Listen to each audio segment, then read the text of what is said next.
Welcome to SPCs Unleashed. This is episode 11. We've made it past number 10. Tonight we're looking at innovation culture, and Niko has all kinds of grand plans to make us innovate with the questions he asks us. Over to you, Niko. Perfect. I was able just to leave my comfort zone because I've unfortunately shut everything down except the stream. So I have to do now, fly everything on my head until the system comes back. So welcome everybody. I'm so happy to have my friends and teammates here and talk the innovation culture. And before I start, just to explain what it is, I would like to know from your side what it is. And I give you a little homework and told you, imagine the whole dimension would be an animal. What kind of animal would it be? And why have you chosen this? And I would like to start with Ollie. All right. So, hi, everybody. The continuous learning culture, and then more specifically, because the continuous learning culture is the entire core competence, we're zooming in today into the innovation culture. When I saw the question, so this is the first time that we are doing this. Let's say this thingy with the animal. I like it. Because I was thinking about, all right, innovation culture. What type of animal is very innovative? And it just, what pops to mind to me was a video that I saw a while back about a crow or crows. These tiny little creatures, tiny little black birds, are extremely smart. They're extremely smart. They're very witty. And in this particular little video that I saw was a crow who figured out a way to find what was it again? Money that was left on the street. If you had money in your wallet and like a banknote fell out, then this crow would see it, capture it, and then fly all the way back home, and then put it into a certain drawer and get a snack every now and then. So it was funny because you saw this person with a phone sort of making a video of the crow flying back in, going to something that looked like just a normal, cabinet drawer that normally has socks or underwear. But then, the camera pans down and you see a huge amount of dirty banknotes because apparently the crow figured out that is a way to get snacks. If I find these kind of banknotes and I'll bring it back into that same drawer, I'm gonna get a snack. My mind was blown. So innovation culture, I don't know, I found maybe it's a long shot, but I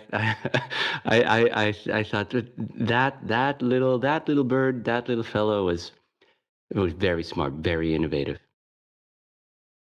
Oh, cool. Thank you, Ollie. You will hear more of these examples. What is all the show about? What are we doing today? So yeah, join us please today in this episode about finding out what innovation is. Is it the individual? Is it the environment? Or let's stick with this example with the animals. Is it the animal or is the zoo responsible for innovation? What would happen without the money thing around? So what makes innovation? Experience Ollie what cutting cake has to do with innovation. Listen to Stephan, why he likes elephants and why he tries to find the elephants. Listen to Mark, how he loves to sinking ships, sorry. And at the end, listen to some stories. One of those is how did a company accomplish that innovation is part of the DNA now. So this is the idea of the whole episode. Thank you for the first animal. And let's go to Stephan. If this core competency, this dimension would be an animal, which one would it be and why? I would second what Ali said. It's the crows in my backyard. So I'm living for more than 15 years in a rural area, and those black creatures are really ingenious. During walnut season, they pick up walnuts, they fly to the other side of the house where the main road is, and they drop the walnuts. They not only drop them because they probably know that some cars will run over it and break the hard shell. We observed that they found out when the bus stop was kind of moved 50 meters, they moved as well with their dropping zone, because they obviously learned if you drop it somewhere and the car doesn't hit it slowly, it might fly away and doesn't break. But when you drop it in front of the bus stop, the bus will slow down and with the big tires crushes them entirely. And that's a feast for them, right? So I think, yeah, crows, pretty smart creatures. And obviously they're learning Genius. and they kind of remember what they did and they improve it over the time. Cool story. Mark, do you also have a bird or something else? No, I managed to resist the bird. It was interesting seeing the crow references because I don't even know if we have crows in Australia. Yeah, maybe I should know whether we No, do, indeed, but crows are not lethal, and every animal in Australia tries to kill you. I think that's which is a good segue to my animal, which is the dingo. So the dingo, we don't have wolves in Australia either, but the dingo is probably the closest thing we've got to a wolf. Very similar to a dog, and in fact, you can crossbreed them successfully with dogs. And I had a dingo years ago, and she was an amazing animal and incredibly smart, just ridiculously smart. And she was pregnant with a litter of puppies, and she loved her calcium supplement. And we kept it in a cupboard under the stove with a magnetic lock on the cabinet. And of course, the calcium supplement was in a childproof container. And we came home one day and she's lying on the floor in the kitchen with the calcium supplement tucked between her paws, licking it out of the bottle. And she's gone and she's opened the cupboard door, she's pulled it out, she's removed the the childproof lid, and hoed into her calcium supplement, but she's removed it so delicately that we could just screw the lid back on at the end of it. So there you go. sneaky thank you. dingoes. And then nearby forgot that I should do my homework too. And then after read all your stories, I came with a baby kitten, a baby cat, just because they sometimes don't care. They look cute, that's one thing, but that doesn't make you innovative. They try things out. So while they're doing something really important with focus, they realize, oh, there's another opportunity, and try something out. This trying out and looking cute is something that I find very interesting. So in my case, would be a baby cat. Just because it falls out of the box and does sees opportunity and tries plays. And we go now to this dimension where we dive deep into what the framework is saying. There are also several parts. One thing is leadership that needs to create the environment, to provide time to relentless improve, times to remove impediments, time to explore ideas.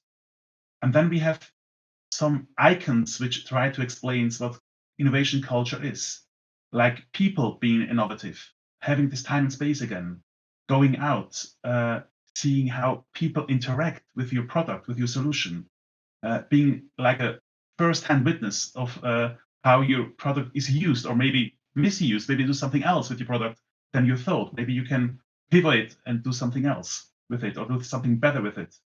MVP is part of it, and experimentation. So I reread again one quote from Edison that he said, I not failed 10,000 times. I just found 10,000 ways successfully how it will not work. And accepting failure as part of innovation and not seeing as a failure, seeing as more data for your experiment. That's something that I really love about trying and having a culture that trying is not a problem. It's part of innovation. Where are you? Where are your true passion? What do you think about this core competency? What drives you working in this dimension? Let's start with Stephan. So we stay with the animals. Yeah, I like innovation, and probably later we will come back to how we perceive innovation. I recently saw a picture of an elephant and the statement above said, curious about the company's culture, and I introduced about the company's innovation culture, question mark. Ask about the elephant everyone knows, but no one speaks of. Probably, and that's where my passion is with innovation. If you want to dig for gold, talk about the stuff no one speaks about. Ooh, ooh. Talk about stuff everybody knows, but nobody. Do they have a fear not speak about it, or what is your experience there? The experience is people talk about it, but in a disguised form. I just recently experienced that again. With whoever you talked, you kind of felt this elephant in the room or the elephants in the room, right? And at a given time, I asked the question, what's the real elephant in the room?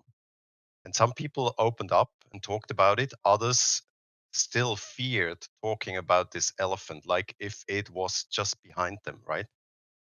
And we probably talk about this environment and the role of leadership to make sure we get rid of those elephants and we put them where they belong to, either to Africa or India or zoo, right? But not in a company's culture or in a company where they prevent innovation.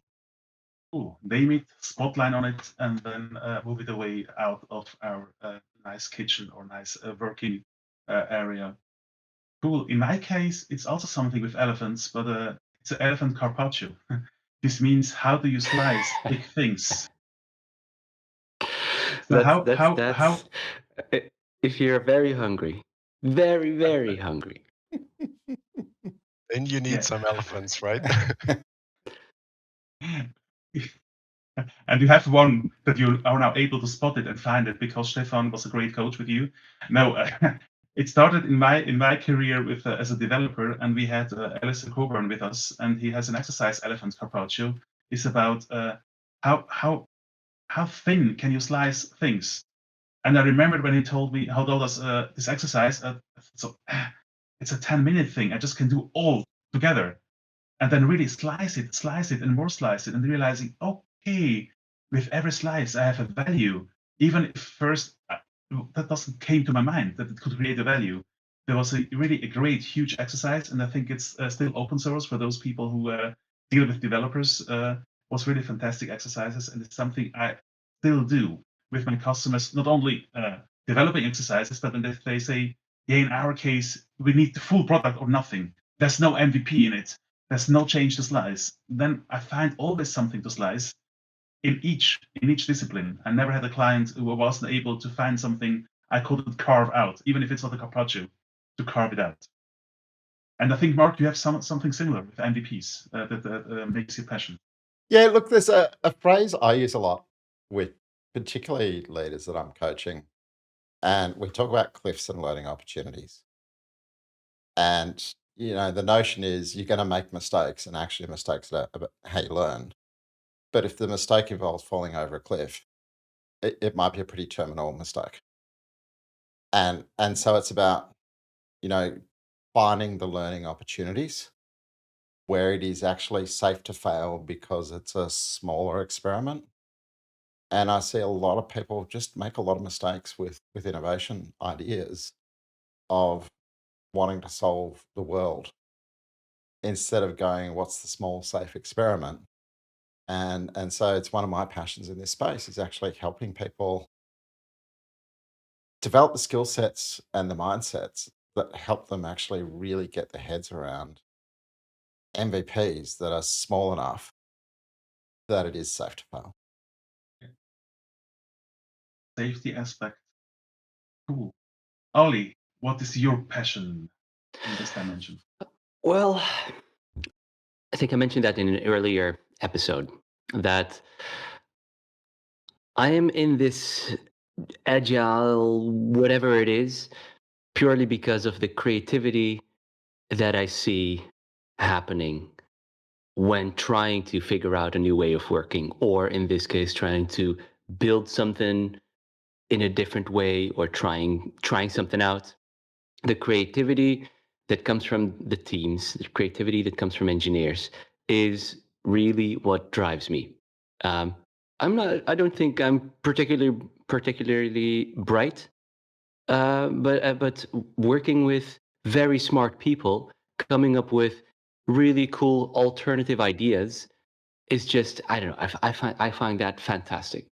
I find that fantastic, and that is partially it has anything to do with the ability to innovate. And then we talked about enablement and so forth and so forth. Stefan, you mentioned the elephant in the room, which make me think about the word culture in innovation culture. I think most SPCs have read Erin Meyer's Culture Map. Well, I'm from the Netherlands, so Dutchie over here. Dutchies have no chill. So the moment that there is an elephant in the room, they would talk about it way too quickly sometimes, which is good, but it's also sometimes harsh. But it's sometimes it's required, but sometimes it's also not the right moment. But it's just what I've just figured out is finding a sort of this narrow balance of being able to try something out. And sometimes that requires just a complete different environment, a different moment entirely. Like you carve out an entire day or entire week for sort of get away from the office. Some people would call it a hackathon. So later on, whenever I'm gonna share a little bit more about this story, I'm gonna zoom in onto sort of the observations that I saw in these kind of hackathons, even though it wasn't called like that, but it was an concise, small environment that was carved out specifically to think outside of the box, which is typically a very tough sell, but it brings a lot whenever something nice comes out of it. Cool. It sounds like if you want to name the elephant, you need somebody from the Netherlands, or you need just children. They're also good in just naming things. So, hey, teacher, why your socks have different colors? Oh, yeah. But as you know, I'm somehow part Greek, so I have no patience. Just tell me your story. How do your clients innovate, Ollie? I don't want to wait until 10 minutes. Tell me your story. Okay, I'll try to keep it short because I have the tendency to talk for too long. I have two little stories over here because when I was thinking about the innovation culture, I was thinking about an example that that happened during one of my first art launches, where we had a train that had its PI plannings and the usual, but we didn't have the IP iteration. The IP iteration was just a tough sell. Anyone that was not in the train, so anyone that was not a team member, Scrum Master, RTE, and so forth, was like, you know what, this IP iteration, let's not do that. Why? Because it's very expensive. We're not going to spend two weeks not working? Question mark? Exclamation mark? So it was a very tough sell. The impression of having a moment to replan, adjust, experiment, and sort of look ahead again, rather than just keeping your head down and just doing work. It somehow didn't resonate. So we had a couple of Scrum Masters who thought about, you know what, let's figure out a half a day, and nobody's gonna notice if we just plan a half a day of let's say a way to go through issues that are bugging us for the longest time. And well, it was fantastic. Eventually, some more. The idea sort of percolated, and they created a game inspired by Risk, the board game, where you have multiple countries. Each country represented a bug or a sort of an issue that required solving, and a lot of these bugs were issues that were slowing down the team for the longest time, but somehow not important enough for product management or for a product owner to prioritize it in their backlogs. But it was always, there was technical debt and so forth. So they made a game out of it. Half a day, teams could compete. they grab a bug, they solve it, they would take over the country, and they would get points. Whenever you sort of also take over the country next to it, that would give more points because it's an interfacing country, and so forth and so forth. Somehow the game it just in a country that has a colonial kind of background in the past, that doesn't really work that very well.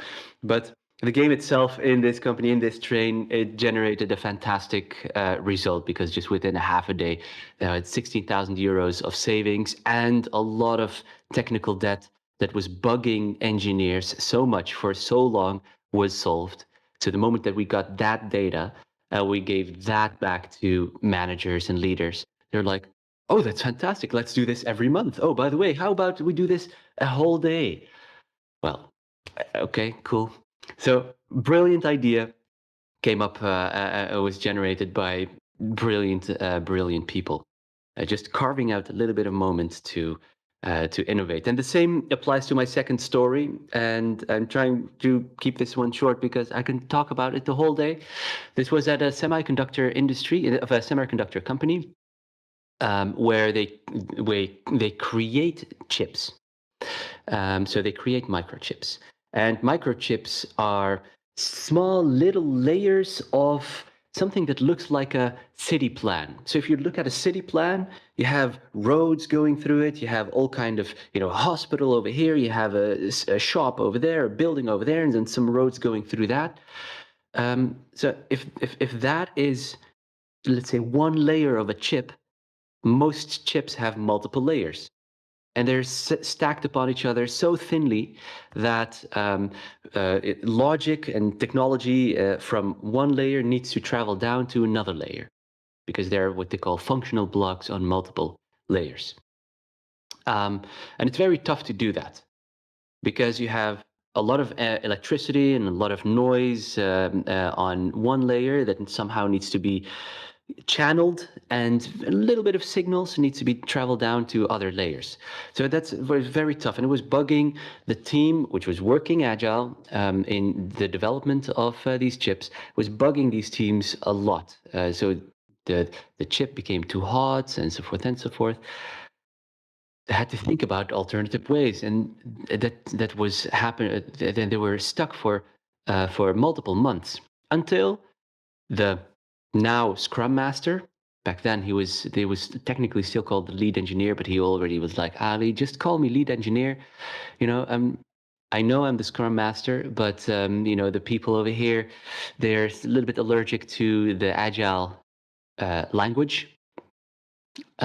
Just call me lead engineer, but I'm gonna host something that looks a little bit like a walk outside of the office. We're gonna have lunch somewhere, but I'm gonna give everyone an assignment before walking out. So that's what happened. People walked out with a question: how can we design something? How can we shield one layer from another layer for a thermal performance, or for thermal degradation? As for that's what. Anyways, eventually everyone arrived at the lunch spot, and there was cake there, and some other snacks.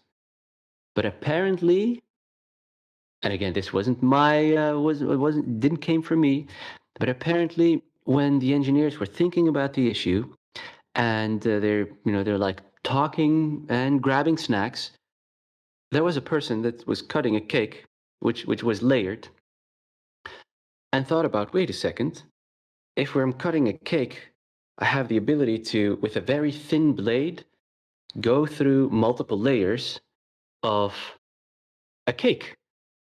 And each cake has multiple layers, each having its own frosting. What if we find a way to create a channel through the entire chip that has multiple sort of vertical little, connections, and that slices through the entire chip? So that means that we don't have to think about all kind of other pins and layers and sections of the chip that connect downwards. What if we create one sort of connection bus that has multiple layers, that goes through multiple layers but has multiple connections? Anyways, the act of cutting a cake generated an idea that has forever since been rolled out through all of the new chips that they've created, because it was a way to connect multiple layers in a very easy and controlled way. And that was out of the box thinking, because it was not only out of the box, it was out of the office. And I just, Yeah. you need to nurture this type of innovation creation, ideation creation moments. Yeah. So instead, the best ideas always comes when you shower. So instead, taking a shower, go out for a walk and cut a cake. So on the menu today is elephant carpaccio and a cake. But to your other story about it's too expensive doing something like that, and at the end showing how much money you can save with this innovation part, it's a cool story. Mark, do you have something similar or something to add? Because it looks like you want to say something. I do. And I really just want to add to Ali's story, particularly the first one, right? I think agilists are often really hard on leaders. Surely it's the leader's job to create the safety for an innovation culture. And it's very easy, and you can look at agile slide after agile slide that will lay this challenge down to leaders. But leaders are not all powerful, and they've got to defend their actions. When a leader makes space for innovation, they will get questions from their peers. They will get questions from all over, right? You're creating this space. What do you mean you've got 100 people for 3 days, or whatever the question might be, right? Because everybody does the maths really fast. And I think the thing to really catch on there with Ali's story about risk was, they didn't ask for 2 weeks of innovation time. They created half a day and then they got data. And there's a feedback loop between getting a leader to give you the space and giving the leader the data to help them tell the story to their peers and their senior executives, that that investment in innovation is actually paying off. May I jump in, Mark? That's an Far away, interesting Stephan. idea, right? Because I think what I experience quite often as a change agent, or I think it's similar for most SPCs, businesses have kind of a surefire success operating model. Money is rushing in, and innovation then can be misused as a cargo cult, right? Oh, let's have hackathons. Let's do this and that. And we probably will talk about the IP iteration as well, right? If you just do it for the sake of doing, that's not innovation. And I think we should be, as you mentioned before, Mark, have this space where we have a purpose for innovation, and it should be safe. And probably we will see there's minor innovation and then there's big leaps. So both have a say in our innovation work or in our culture. And I think that's pretty crucial when it comes to us as change agents, as SPCs, with the outside perspective, again, on this term, what is innovation, right? Thank you. And you just make a good bridge to the question I always have. What do you do in IP iteration? It sounds like 2-week vacation. What are your people doing, and why it's innovation? Who wants to do first? Go first. Isn't it the moment when you go to and paint your house and mow the lawn? Look, Yeah, I'm and we do going it every 10 weeks. Yeah, I- Mark. to start, and I'm going to start with a somewhat cynical comment and a very quick story. So the somewhat Okay. cynical comment is, to be brutally honest, for most trains in their early PIs, the IP iteration is their capacity buffer. Right. They go to their first PI planning, they overcommit because dev teams love to overcommit. And you've luckily got this little space there that goes, you know what? There's capacity contingency. And you get that time up your sleeves to land your plan. But there's an interesting correlation, which is, and this probably links back to, talking about relentless improvement, certainly talking about innovation, the IP iteration. If you're not creating the space and time for innovation and relentless improvement, you're probably never going to get out of the IP iteration being a capacity buffer. And at some point, you usually require a courageous step that says, actually, we're going to hold space in the IP iteration for things it should be for, instead of consuming it all with the fact that, we ran into problems last PI. Let's figure out how to stop those problems happening again, often in innovative ways. So there's the cynical comment. The short story that goes with it, and back to Ali's hackathon comment. A hackathon's a really common thing that's done there. I had a client that started doing hackathons, and there's a lot of people will say in a hackathon, the measure of the hackathon is how many of the ideas that come out of the hackathon get funded to take them all away. Because often there's 24 hours of do your own thing, or 48, or whatever the case might be, and it's a really cool idea, and then you get back to the real stuff. So how do you make sure that it's actually getting priority to go further? And this particular client, they got frustrated. There was heaps of energy in the hackathons, lots of cool ideas, and some of them just needed a little bit more time to get finished.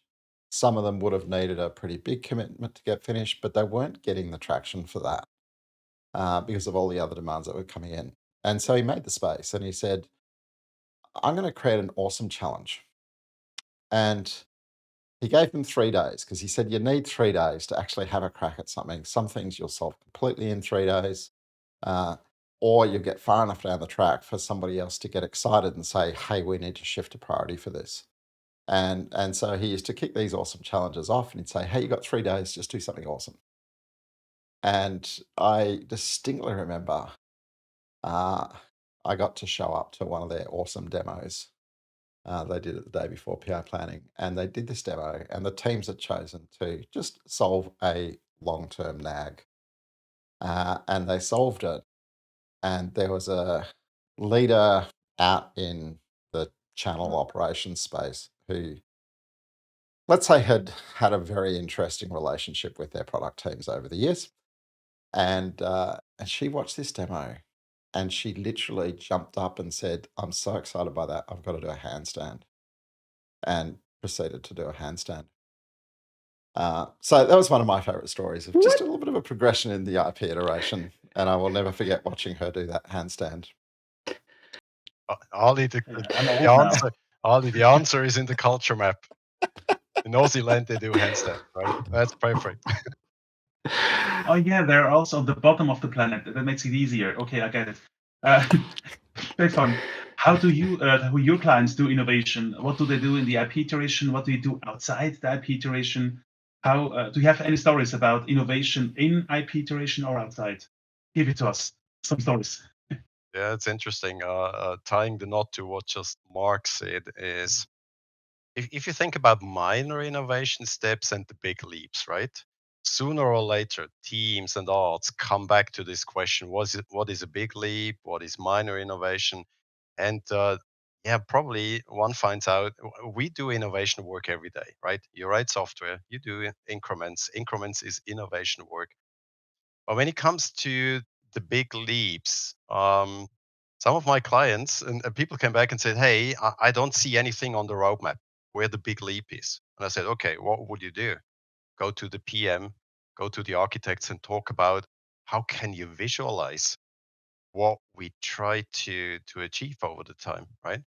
So I've learned over the time as well, moving away from there's only the IP iteration, or we have to have some meetings about that. The simple question is, where's the biggest potential for an innovation leap? So when you prepare for the PI planning, when you prepare for IP iteration, some of my clients came back and said, hey, we've learned in Say for Team, there's the big X in IP iteration, don't plan new work. And they replace that and they say, we plan IP iteration regarding innovation leaps, regarding, as Ali said, slicing the cake, right? And then you move away from, let's only have a hackathon, which is kind of canned innovation. And you do an innovation hackathon or hackathon for the sake of a hackathon. That's not the purpose. The purpose is, will we really find out how we can get better over the time? And that's what helped me as a change agent as well, to ask that question really early, so that, as Ali said, people come up with good games, people come up with ingenious ideas, and moving away from structure towards purpose and meaningful work you do every day. And now and then you gather people, not even during IP iteration, to have like spike stories, spike features, exploration stuff, even planned during a PI. Why not? I'm not tied to structure.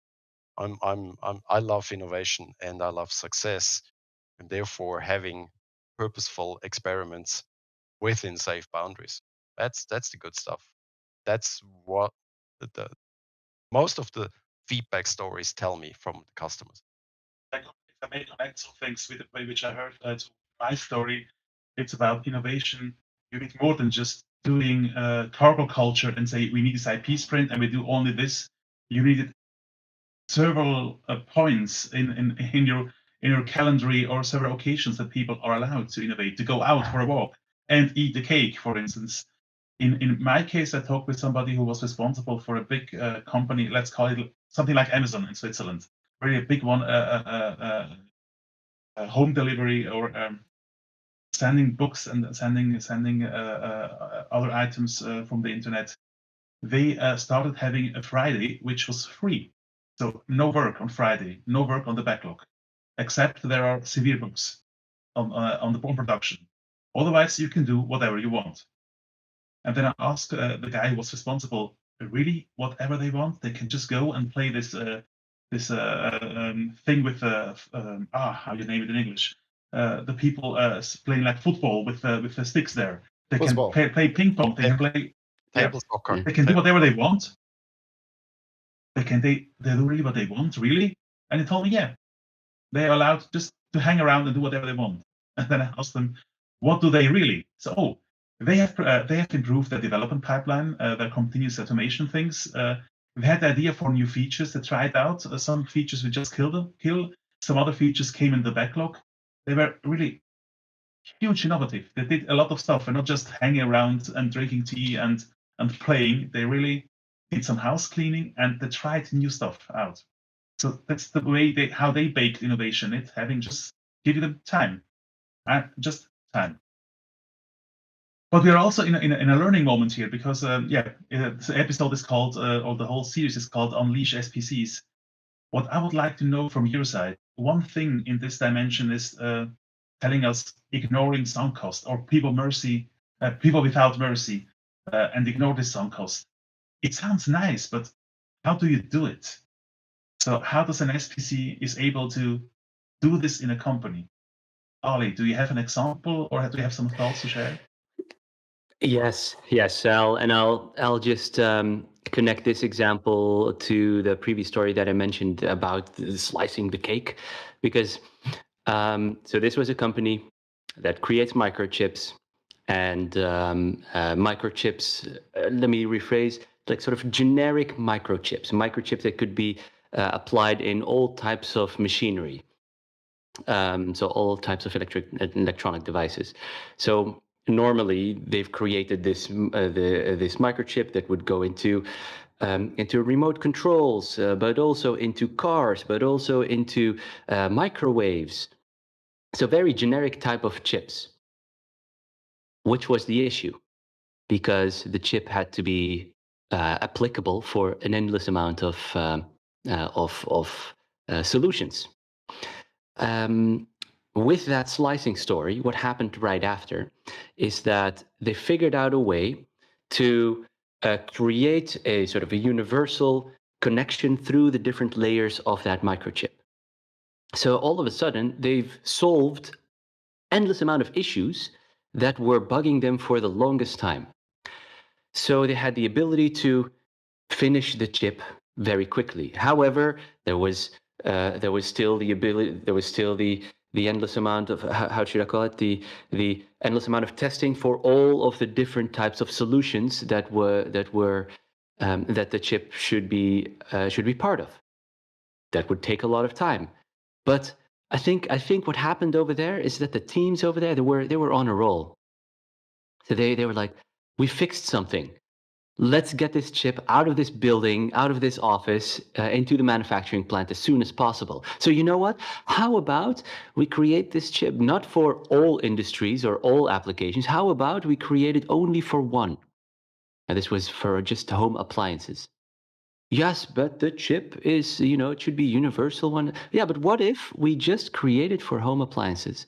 Because if that's the case, we can, press the button. They call it go to tape out.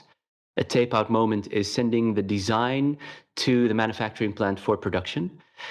So what if we can go for tape out for home appliances right now? And we will have different types of chips for different types of industries. We have an early go-to-market with this chip for home appliances. We can, continue the development for a specific version for the automotive industry. What if we just pivot from the idea of creating one solution to rule them all, which was the whole issue in the first place? And they did. And I remembered it was Valentine's Day 2020. Did I say that correctly? No, Valentine's Day 2018. And they went to Please don't tape say out. something about your girlfriend and people without mercy. But okay, sorry, continue. No, I don't. Yeah, if I pivot over there, then there is a lot of mercy. No, there's no mercy. Actually, no, there is no mercy. No. So the Valentine's Day, they went to tape out, which was even 2 weeks or 2 months. I don't remember anymore. Ahead of schedule. So it was fantastic. This was fantastic. I use the example all the time because it doesn't come from me. It came from brilliant people that had taken the ability to be innovative. Thank you. Less mercy, please, Mark. How do you tell us some examples how I, as an SPC, can become better in this people without mercy? I've just got to move on from imagining Ali on a Valentine's Day, checking his phone to see whether the thing's gone live or not. Come on. Which is actually what I did. Yes, I'm sorry. I'm terrible. I'm a terrible partner. It's the curse of being a passionate coach. Look, I'm going to go. So. I think the first thing about pivot without mercy or guilt is for a lot of SPCs, and it was certainly for me as a new agile coach, you got to understand sunk cost. And the easy way to probe it for any organization is to say, how often have you cancelled projects in your past? And usually the answer is never. And then you go, have you ever had a project that you knew you should have cancelled a long time before the end and it just kept going? And they go, yeah, all the time. And you ask yourself, why is this? And for a lot of my clients, the reason why it is because if you don't finish a project, you don't get to capitalize it. And if you don't get to capitalize it, it hits your OPEX budget. And every technology organization on the planet has a really, really tight OPEX budget. And they can't afford to miss capitalization opportunity. And so I think this is where I just always come back to, discipline and technique. Can you shrink the change? Because if you are, for example, playing elephant carpaccio, and boy, I was remembering slicing stories based on operating system and chipset while you were talking, Ali, right? If you can shrink, then the thing that you're potentially pivoting is carrying a lot less built up cost, right? And actually you're shrinking at an MVP moment, and an MVP typically is something you can capitalize. So that what happens is your discipline sets up the chance to pivot because of the fact that when you pivot, you've actually got something and you're walking away with something. You're not walking away with a burden on your OPEX budget and nothing to show for your spend. And this is one of the big motivators behind starting to think about, slicing your big ideas small. And then I think a little bit more goes with that in terms of, structure and experiments. And if you look at, and I did some coaching work with an innovation center of excellence over the last few years. And they had a lot of emphasis on you've got to run your experiments like a scientist. You've got to have a hypothesis. You've got to work out how cheaply you can disprove the hypothesis. You've got to have toolkits that help you to frame your hypothesis and test your hypothesis cheaply. And they did a lot of work upskilling around the organization to go, you want to do more innovative work, you want to have the freedom to run experiments. Well, let's give you the toolkits that let you run experiments responsibly. But the other thing that they did, which was really important, and again, this is what can you do that sets you up to be able to do it, was one of the things that drove their experiments to be big was concern from the legal, regulatory, and marketing people. Right? If we put an experiment out, what's it going to do to our brand? If we put an experiment out and we haven't put it through all the usual legal hoops, what risk are we taking on? If we put an experiment out and we haven't done the appropriate regulatory justification. And so there was a lot of, you can't run a small experiment because of all these things. And so they ran a thread to go, how can we change that conversation to go, what do we need to do? What can we do to make it possible to run small experiments safely through that lens of, brand, legal, and regulatory? And then actually, again, as a center of excellence, they were teaching people, these are the ways you start to frame an experiment. This is the way you think about really the public and legal risk of the experiment, as opposed to just perhaps the investment risk of the experiment, as an unlocker. So build tools. Then you get to pivot. Will that take out? Please correct me if I summarize it wrong. So reduce the pain you have if you have to pivot. So it's much more easier to pivot something that costs only some thousand, except instead of pivoting something that costs billions. So Yeah. reducing the pain, then it's easier. Okay, cool. Thank you, Mark. Stephan, your story. Yeah, I'd like to pick up what Mark said, right? And I started with my passion of the elephant in the room. Sometimes the elephant in the room has to move away to make way for this pivot. The innovation means you as a leader, you as a change agent, you create a change environment which is safe. Sometimes, and that's why I like elephants, they have to show up as elephants and say, no, we're not doing this because it's not safe, right? I'm in your way. First of all, let's sit down. Let's create this environment so everyone knows what it is, right? And I've seen so many people showing up and during the transformation telling me, I can't anticipate because I don't see the midterm, the long-term picture. And I would like to. And I want to leave this kind of zombie cargo cult stuff. I want to do real innovation work, small increments, big increments, and when it comes to big increments, I want to have a safe environment where I really can experiment, and I'm backed up by leadership and the organization. Perfect. If you have to summarize everything until now, what happened in this episode in just one sentence that explains this beautiful dimension, which sentence would it be? Ali, go first. One sentence, please. One. Innovation culture is not for vegans.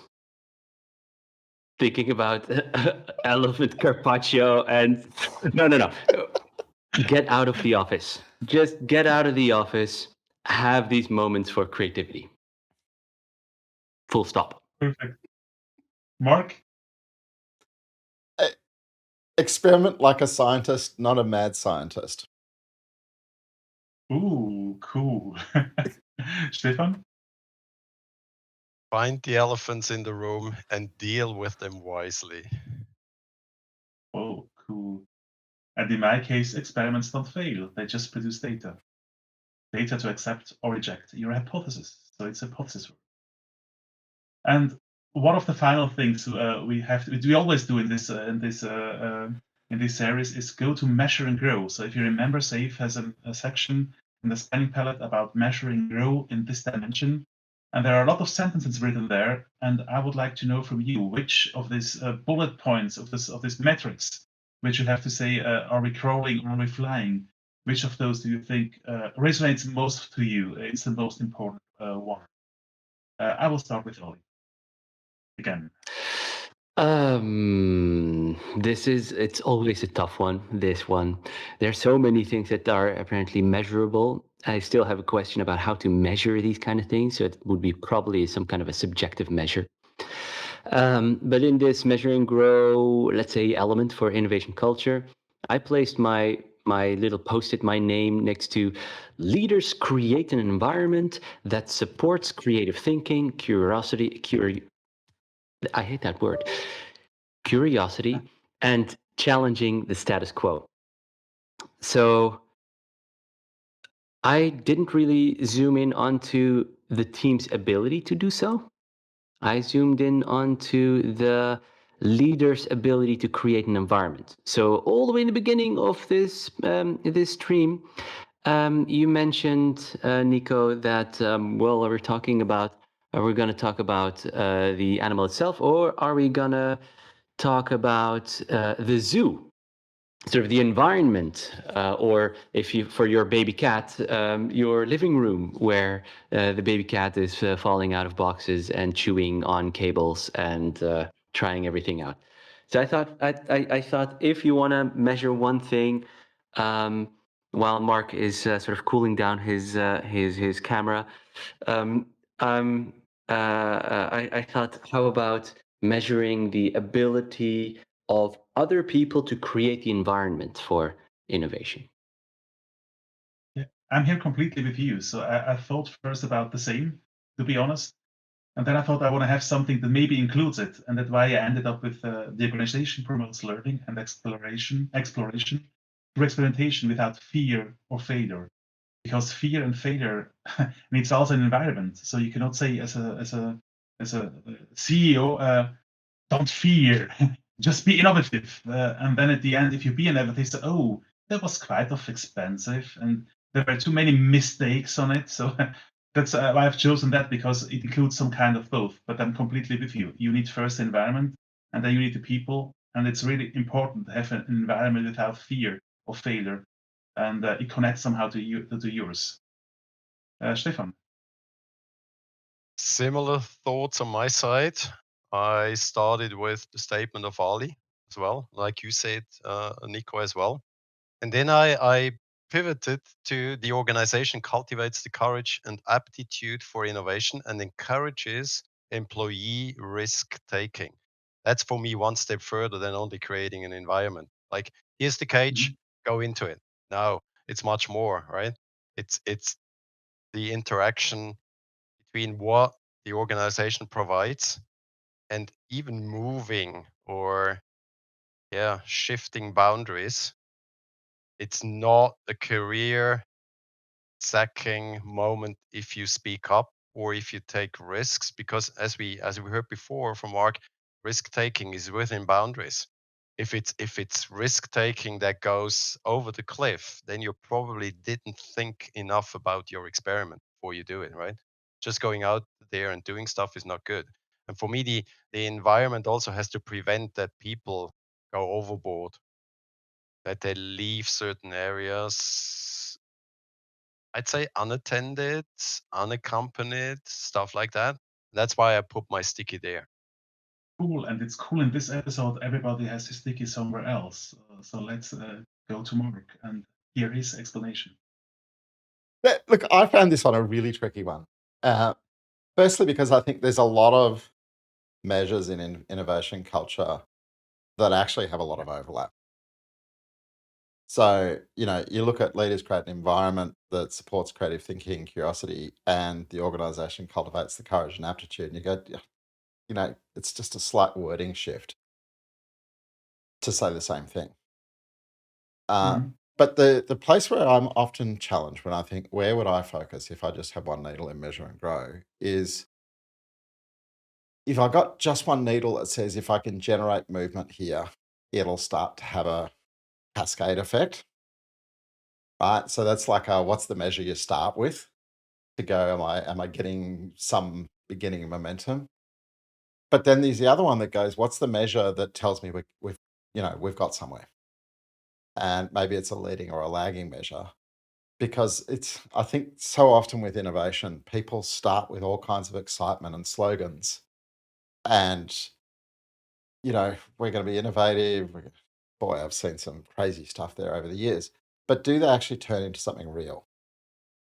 Is the bigger question. And that's what led me to choose mine, right? Because I wound up landing on when a customer feedback dictates a change in strategy, the organization pivots without blame or consideration of sunk costs. And I'm going to blame Niko because he prompted us when we were previously thinking, don't just think about hackathons and IP iterations, think about pivoting. And I went, if you've actually got to a point with your innovation culture where you are pivoting without blame or consideration of sunk costs, you've got an awful lot of other stuff working in order to be in that place. And so that was kind of everything else is actually moving and it's turning into a real outcome. But how would you ever measure something like that? I'm just really struggling with that. That's a toolkit. No. So in all honesty, Stefan, I see it much more easily measuring the number of pivots, right? Because I can look at that as, for example, I can use look at it as a life cycle progression on an epic. How many epics do we kill before they get to the end, right? How many epics do we kill after MVP? What's the typical ratio of the cost of MVP versus the anticipated overall cost of the epic? I can much more easily see ways that I could measure actually being able to be responsive to customer feedback in terms of what it does with our backlogs and our priorities. Then I can see going, how do I measure that the environment supports creative thinking, curiosity, and challenging the status quo other than based on a personal opinion? I would Stefan, second, just something to add. I would second that, Oh, Ali. sorry. And again, it's how fast can you change to create customer value again, right? You might have lost the value or it has diminished over time. And I think one of the things I would look at as a change agent is how good are our communication feedback loops to then influence this pivotal decision. Let's pivot. Ali, you want to say something too? Because I Oh yeah. interrupted you. Yeah, no. I was just trying to think along because the ability to pivot. I mean, measuring the ability to pivot or the numbers of pivots or something like that also might show you how much an Epic owner sticks with his or her approach or opinion. So if you have an Epic owner, there's like all over the place all the time, and today this is important, tomorrow that is important. It's switching all the time, pivoting all the time. That's also not good. So I don't know. I think for this one, I'm happy that all of you have a sort of a clear picture. I'm just struggling with this one. So I think if I took a cue off that one, because it's an interesting thread thinking about the measurability. The thing I wanted to see on this list of measure and grows was the measurement culture around innovation, right? What is the discipline we have around metrics and data of our innovation work, big or small? And you don't have to look far to find examples. You could look at something like 3M, and one of their headline KPIs is what's the percentage of our revenue that's being derived from products introduced in the last 2 or 3 years. I can't remember the exact number, right? There's all kinds of ways that you could actually start to headline metrics around not just the fact that you're innovating, but that your innovations are having an impact.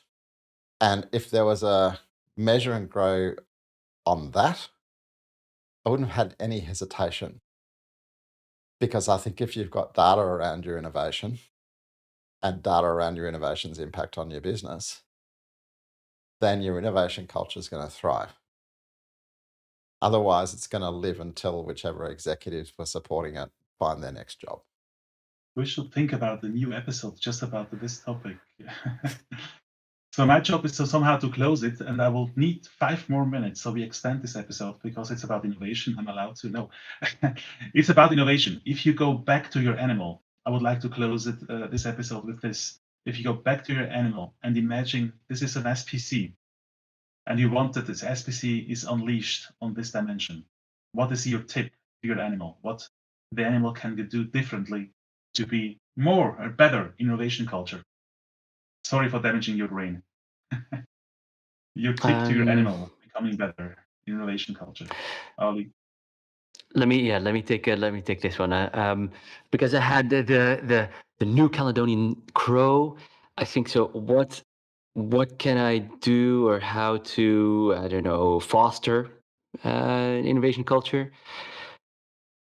I think what is the incentive for the crow? Snacks, which is, I think, the incentive for everybody. And can I devise tiny little challenges for the crow, which will generate snacks, and I'll then observe. I'll be amazed. I think that's what I'm gonna do. I would love to see this. Stephan, your tip to your crow. If we think about culture being the sum of different behavior, or the behavior, right? Then I would say, can I observe the different behavior, the improved behavior, or the aligned behavior, or even, as we talked before, the pivot, right? I did it like that, and now I do it totally different. That's probably something I would take with me as an SPC or change agent. Can I observe that? If not, let's ask the question, how can we go into interaction with our peers, with our people, so that this change of behavior really happens? Ooh. In my case, because Stephan brought an example about sports and military, I would say to my baby cat, innovation is a team sports and not something you do your own. So please listen maybe to your neighbors and to your environment and try to do something together, and not just you being freaky. Mark, your final thoughts and the closing of the whole show, please. What a wonderful surprise of a question you gave us there, Niko. I was lucky that I got to go last. So I'm going to go back to my dingo, who was very agile and got into a habit of jumping the fence to take herself for a walk. And she wasn't very popular for that, because the neighbours would all, as soon as she took herself up through the streets to the park where she liked to have a walk, people would ring the ranger and say there's wild dingoes roaming the streets, and the ranger would go and try and catch her, but he'd never be able to catch her, and he'd follow her home, and then eventually he chatted to us and said, you know what's going to happen if I ever catch her, don't you? And we went, what do we do? And he said, get an electric fence. So we bought an electric fence, and it was tape that we kind of stuck around the top of the fence line that was electrified. And it worked very well. She stopped taking herself for walks until she figured out how to climb a tree. And so Awesome. we introduced a boundary, and it forced creativity. Awesome. I like this one. Thank you, guys. Thank you, team, for the whole great episode. Was really a pleasure. Mark, you are the host of everything, so please close up with your nice Aussie accent. All right. So in our usual fashion of closing, this is the end of the official part of the show. And this is where it will get edited and cut when we actually post the real version of it, as opposed to the live stream. So we hope you've enjoyed us talking about crows, cats, dingoes, elephants, feels like innovation culture and animals go together. And if you're an Aussie like me, you learned something about what it's like to live somewhere where you have crows. We'll be back next week. And if I could remember what we're planning to talk about, or somebody could remind me, I'd say, this is what's coming next week. But we have at least closed out the continuous learning culture competency here. And And then next week, we're going to be having the team and technical agility core competency, in which we are going to focus on the team of agile teams. And like, this is like the heartbeat every SPC should know, right? Yep, So it should be an easy episode. I guess so. Should, yeah, thank you. See you next Saturday.